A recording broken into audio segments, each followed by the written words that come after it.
ZDTech. 3 minutes pour tout comprendre.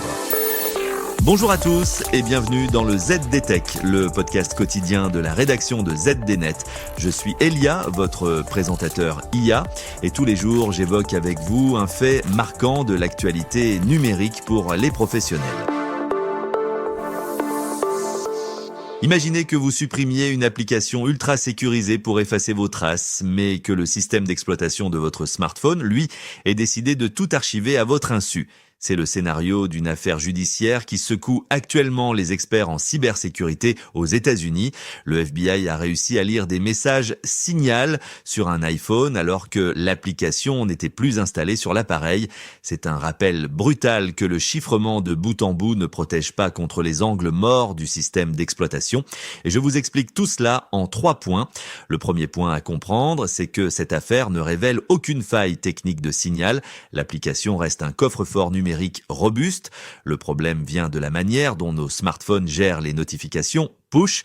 Lorsqu'un message chiffré arrive, iOS génère une alerte pour l'utilisateur pour afficher le nom de l'expéditeur ou un extrait du texte sur votre écran verrouillé.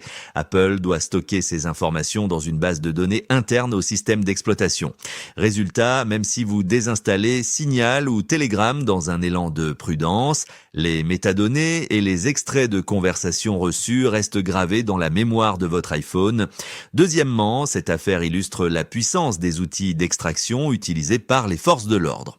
Le FBI a procédé dans ce cas à une analyse approfondie du matériel et même les messages configurés pour disparaître automatiquement après quelques minutes ont laissé des traces dans le centre de notification d'iOS. Cela signifie que la politique de Zero Trust ne doit pas s'arrêter à la couche applicative. Si l'intégrité physique de l'appareil est compromise, le système d'exploitation devient le principal témoin à charge. Enfin, face à ce risque de fuite par les notifications, il existe une parade stratégique simple. Il suffit de configurer l'application pour qu'elle n'affiche ni nom ni contenu dans les réglages de notification. En faisant cela, le système d'exploitation ne reçoit plus que l'alerte de l'existence d'un message sans en connaître la teneur. Apple ne peut alors plus indexer de données sensibles dans sa base de données interne.